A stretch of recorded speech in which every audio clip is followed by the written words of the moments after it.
Chapter 3. The Way Out of Undesirable Conditions. Having seen and realized that evil is but a passing shadow thrown by the intercepting self across the transcendent form of the eternal good, and that the world is a mirror in which each sees a reflection of himself, we now ascend, by firm and easy steps, to that plane of perception whereon is seen and realized the vision of the law. With this realization comes the knowledge that everything is included in a ceaseless interaction of cause and effect, and that nothing can possibly be divorced from law. From the most trivial thought, word, or act of man, up to the groupings of celestial bodies, law reigns supreme. No arbitrary condition can, even for one moment, exist, for such a condition would be a denial and an annihilation of law. Every condition of life is, therefore, bound up in an orderly and harmonious sequence, and the secret and cause of every condition is contained within itself. The law, whatsoever a man sows that he shall also reap, is inscribed in flaming letters upon the portal of eternity, and none can deny it, none can cheat it, none can escape it. He who puts his hand in the fire must suffer the burning, until such a time as it has worked itself out, and neither curses nor prayers can avail to alter it. And precisely the same law governs the realm of mind. Hatred, anger, jealousy, envy, lust, covetousness, all these are fires which burn, and whoever even so much as touches them must suffer the torments of burning. All these conditions of mind are rightly called evil, for they are the efforts of the soul to subvert, in its ignorance, the law, and they, therefore, lead to chaos and confusion within, and are sooner or later actualized in their outward circumstances as disease, failure, and misfortune, coupled with grief, pain, and despair. Whereas love, gentleness, goodwill, purity, are cooling airs which breathe peace upon the soul that woes them, and, being in harmony with the eternal law, they become actualized in the form of health, peaceful surroundings, and undeviating success and good fortune. A thorough understanding of this great law, which permeates the universe, leads to the acquirement of that state of mind known as obedience. To know that justice, harmony, and love are supreme in the universe is likewise to know that all adverse and painful conditions are the result of our own disobedience to that law. Such knowledge leads to strength and power, and it is upon such knowledge alone that a true life and an enduring success and happiness can be built. To be patient under all circumstances, and to accept all conditions as necessary factors in your training, is to rise superior to all painful conditions, and to overcome them with an overcoming which is sure, and which leaves no fear of their return, for by the power of obedience to law they are utterly slain. Such an obedient one is working in harmony with the law, has in fact identified himself with the law, and whatsoever he conquers forever. Whatsoever he builds can never be destroyed. The cause of all power, as of all weakness, is within. The secret of all happiness, as of all misery, is likewise within. There is no progress apart from unfoldment within, and no sure foothold of prosperity or peace except by orderly advancement in knowledge. You say you are chained by circumstances. You cry out for better opportunities, for a wider scope, for improved physical conditions, and perhaps you inwardly curse the fate that binds you hand and foot. It is for you that I write, it is for you that I speak. Listen and let my words burn themselves into your heart, for that which I say to you is truth. You may bring about that improved condition in your outward life which you desire, if you unswervingly resolve to improve your inner life. I know this pathway looks barren at its commencement. Truth always does. It is only error and delusion which are at first inviting and fascinating. But if you undertake to walk it, if you perseveringly discipline your mind, eradicating your weaknesses, and allowing your soul forces and spiritual powers to unfold themselves, you will be astonished at the magical changes which will be brought about in your outward life. As you proceed, golden opportunities will be strewn across your path, and the power and judgment to properly utilize them will spring up within you. Genial friends will come unbidden to you. Sympathetic souls will be drawn to you as the needle is to the magnet, and books and all outward aids that you require will come to you unsought. Perhaps the chains of poverty hang heavily upon you, and you are friendless and alone, and you long with an intense longing that your load may be lightened, but the load continues, and you seem to be enveloped in an ever-increasing darkness. Perhaps you complain, you bewail your lot, you blame your birth, your parents, your employer, or the unjust powers who have bestowed upon you so undeservedly poverty and hardship, and upon another affluence and ease. Cease your complaining and fretting. None of these things which you blame are the cause of your poverty.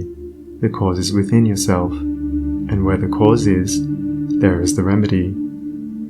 The very fact that you are a complainer shows that you deserve your lot, shows that you lack that faith which is the ground of all effort and progress. There is no room for a complainer in a universe of law, and worry is soul suicide. By your very attitude of mind, you are strengthening the chains which bind you, and are drawing about you the darkness by which you are enveloped. Alter your outlook upon life, and your outward life will alter. Build yourself up in the faith and knowledge, and make yourself worthy of better surroundings and wider opportunities. Be sure, first of all, that you are making the best of what you have. Do not delude yourself into supposing that you can step into greater advantages whilst overlooking smaller ones, for if you could, the advantage would be impermanent, and you would quickly fall back again in order to learn the lesson which you had neglected. As the child at school must master one standard before passing on to the next, so, before you can have that greater good which you so desire, you must faithfully employ that which you already possess. The parable of the talents is a beautiful story illustrative of this truth, for does it not plainly show that if we misuse, neglect, or degrade that which we possess, be it ever so mean and insignificant, even that little would be taken from us, for, by our conduct, we show that we are unworthy of it. Perhaps you are living in a small cottage, and are surrounded by unhealthy and vicious influences. You desire a larger and more sanitary residence. Then you must fit yourself for such a residence, by first of all making your cottage as far as possible a little paradise. Keep it spotlessly clean. Make it look as pretty and as sweet as your limited means will allow. Cook your plain food with all care, and arrange your humble table as tastefully as you possibly can. If you cannot afford a carpet, let your rooms be carpeted with smiles and welcomes, fastened down with the nails of kind words, driven in with the hammer of patience. Such a carpet will not fade in the sun, and constant use will never wear it away.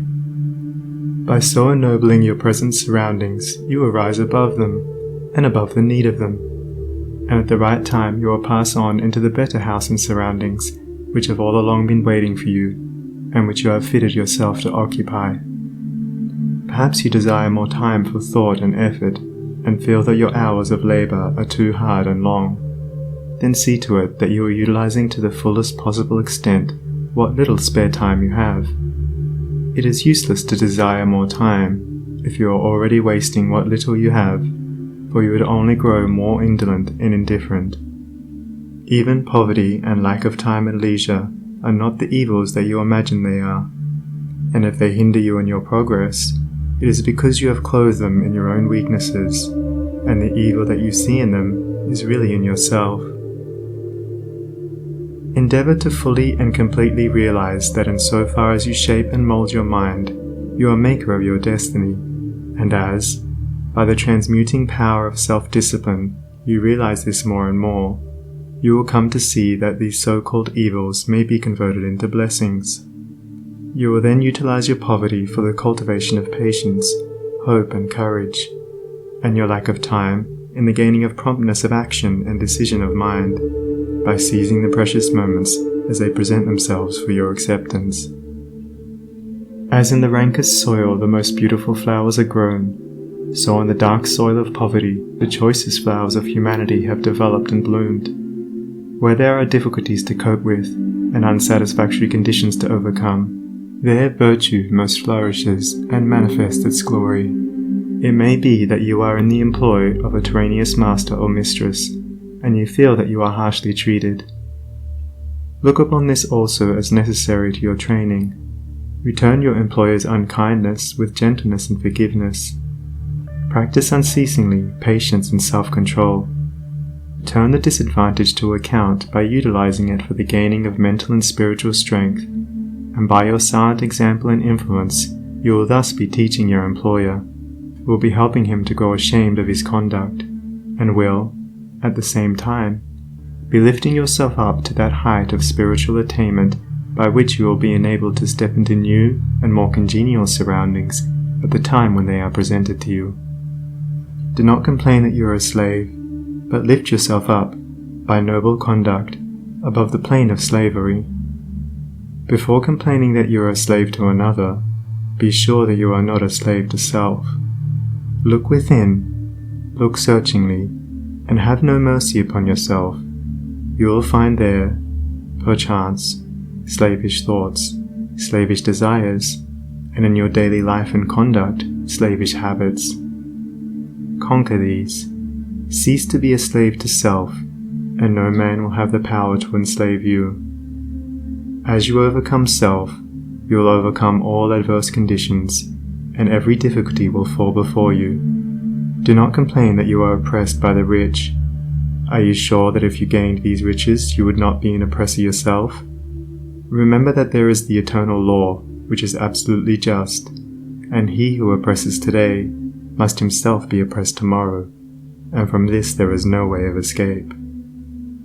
And perhaps you, yesterday, in some former existence, were rich and an oppressor, and that you are now merely paying off the debt which you owe to the great law.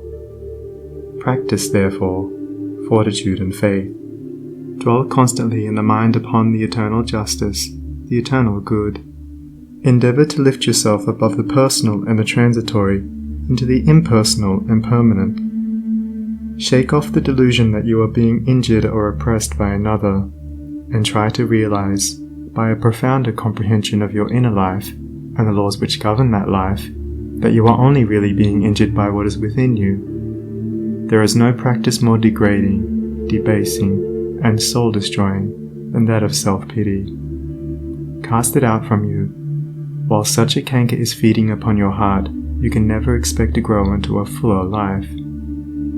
Cease from the condemnation of others, and begin to condemn yourself. Condone none of your acts, desires, or thoughts that will not bear comparison with spotless purity, or endure the light of sinless good. By so doing, you will be building your house upon the rock of the eternal, and all that is required for your happiness and well-being will come to you in its own time. There is positively no way of permanently rising above poverty, or any undesirable condition, except by eradicating those selfish and negative conditions within, of which these are the reflection, and by virtue of which they continue. The way to true riches is to enrich the soul by the acquisition of virtue.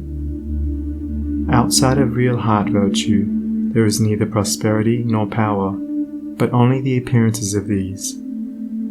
I am aware that men make money who have acquired no measure of virtue, and have little desire to do so, but such money does not constitute true riches, and its possession is transitory and feverish.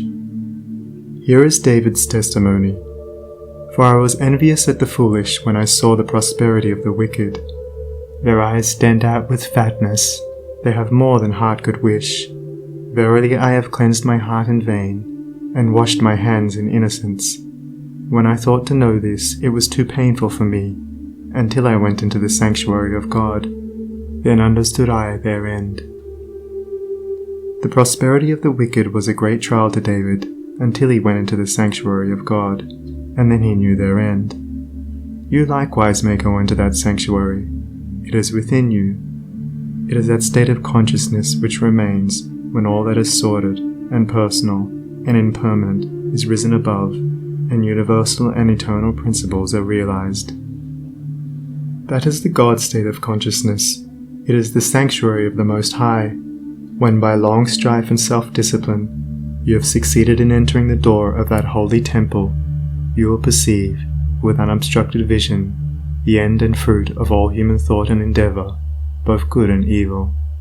You will then no longer relax your faith when you see the immoral man accumulating outward riches, for you will know that he must come again to poverty and degradation.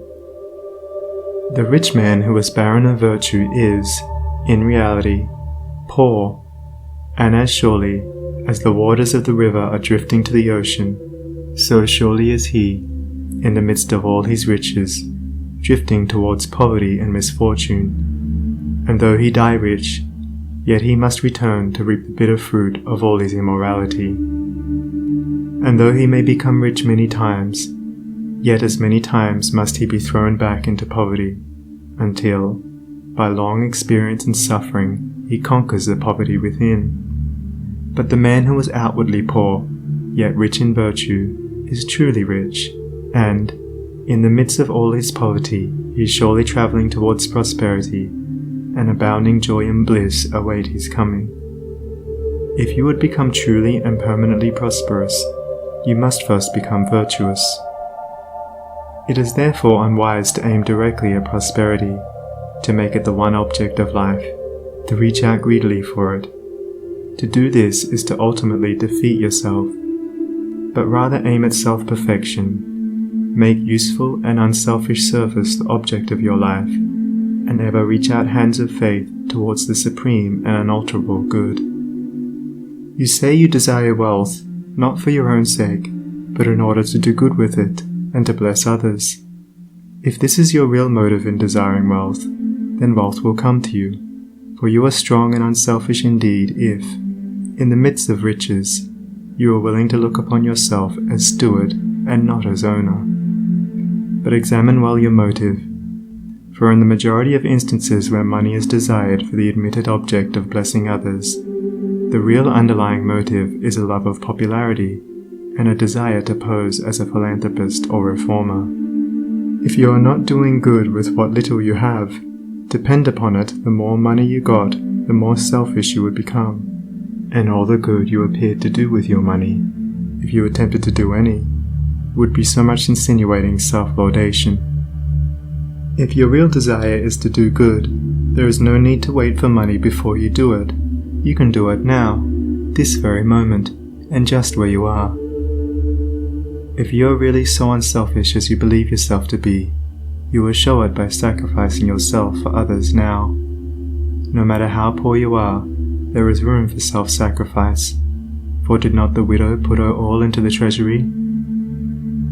The heart that truly desires to do good does not wait for money before doing it, but comes to the altar of sacrifice and, leaving there the unworthy elements of self, goes out and breathes upon neighbor and stranger, friend and enemy alike, the breath of blessedness. As the effect is related to the cause, so is prosperity and power related to the inward good, and poverty and weakness to the inward evil. Money does not constitute true wealth, nor position, nor power, and to rely upon it alone is to stand upon a slippery place. Your true wealth is your stock of virtue, and your true power the uses to which you put it. Rectify your heart, and you will rectify your life. Lust, hatred, anger, vanity, pride, covetousness, self-indulgence, self-seeking, obstinacy, all these are poverty and weakness, whereas love, purity, gentleness, meekness, compassion, generosity, self-forgetfulness, and self-renunciation, all these are wealth and power. As the elements of poverty and weakness are overcome, an irresistible and all-conquering power is evolved from within, and he who succeeds in establishing himself in the highest virtue brings the whole world to his feet. But the rich, as well as the poor, have their undesirable conditions, and are frequently farther removed from happiness than the poor. And here we see how happiness depends, not upon outward aids or possessions, but upon the inward life. Perhaps you are an employer, and you have endless trouble with those whom you employ, and when you do get good and faithful servants, they quickly leave you. As a result, you are beginning to lose, or have completely lost, your faith in human nature. You try to remedy matters by giving better wages, by allowing certain liberties, yet matters remain unaltered. Let me advise you, the secret of all your trouble is not in your servants, it is in yourself. And if you look within, with a humble and sincere desire to discover and eradicate your error, you will, sooner or later, find the origin of all your unhappiness.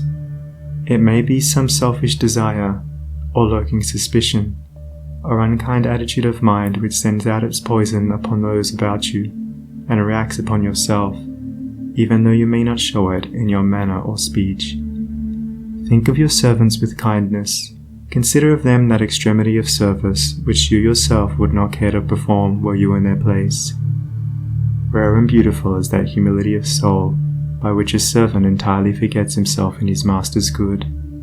But far rarer, with a beautiful and divine beauty, is that nobility of soul by which a man, forgetting his own happiness, seeks the happiness of those who are under his authority, and who depend upon him for their bodily sustenance, and such a man's happiness is increased tenfold, nor does he need to complain of those whom he employs. Said a well-known and extensive employer of labour, who never needs to dismiss an employee, I have always had the happiest relations with my work people. If you ask me how it is to be accounted for, I can only say that it has been my aim from the first to do to them as I would wish to be done by. Herein lies the secret by which all desirable conditions are secured, and all that are undesirable are overcome. Do you say that you are lonely and unloved, and have not a friend in the world? Then, I pray you, for the sake of your own happiness, blame nobody but yourself. Be friendly towards others, and friends will soon flock round you. Make yourself pure and lovable, and you will be loved by all. Whatever conditions are rendering your life burdensome, you may pass out of and beyond them by developing and utilizing within you the transforming power of self-purification and self-conquest. Be it the poverty which galls, and remember that the poverty upon which I have been dilating is that poverty which is a source of misery, and not that voluntary poverty which is the glory of emancipated souls, or the riches which burden, or the many misfortunes, griefs, and annoyances which form the dark background in the web of life. You may overcome them by overcoming the selfish elements within which give them life. It matters not that by the unfailing law there are past thoughts and acts to work out and to atone for, as, by the same law, we are setting in motion, during every moment of our life, fresh thoughts and acts, and we have the power to make them good or ill. Nor does it follow that if a man, reaping what he has sown, must lose money or forfeit position, that he must also lose his fortitude or forfeit his uprightness, and it is in these that his wealth and power and happiness are to be found. He who clings to self is his own enemy and is surrounded by enemies. He who relinquishes self is his own saviour and is surrounded by friends like a protecting belt. Before the divine radiance of a pure heart, all darkness vanishes and all clouds melt away, and he who has conquered self has conquered the universe. Come, then, out of your poverty, come out of your pain, come out of your troubles, and sighings, and complainings, and heartaches, and loneliness by coming out of yourself. Let the old tattered garment of your petty selfishness fall from you, and put on the new garment of universal love. You will then realize the inward heaven, and it will be reflected in all your outward life. He who sets his foot firmly upon the path of self-conquest, who walks, aided by the staff of faith, the highway of self-sacrifice, will assuredly achieve the highest prosperity, and will reap abounding and enduring joy and bliss. To them that seek the highest good, All things subserve the wisest ends. Naught comes as ill, and wisdom lends wings to all shapes of evil brood. The darkening sorrow veils a star that waits to shine with gladsome light. Hell waits on heaven, and after night comes golden glory from afar. Defeats are steps by which we climb, with purer aim to nobler ends. Loss leads to gain, and joy attends true footsteps up the hills of time. Pain leads to paths of holy bliss, to thoughts and words and deeds divine, and clouds that gloom and rays that shine along life's upward highway kiss. Misfortune does not but cloud the way, whose end and summit in the sky of bright success, sun-kissed and high, awaits our seeking and our stay. The heavy pall of doubts and fears that cloud the valley of our hopes, the shades with which the spirit copes, the bitter harvesting of tears, the heartaches, miseries and griefs, the bruisings born of broken ties, all these are steps by which we rise to living ways of sound beliefs. Love, pitying, watchful, runs to meet the pilgrim from the land of fate. All glory and all good await the coming of obedient feet. End of chapter 3.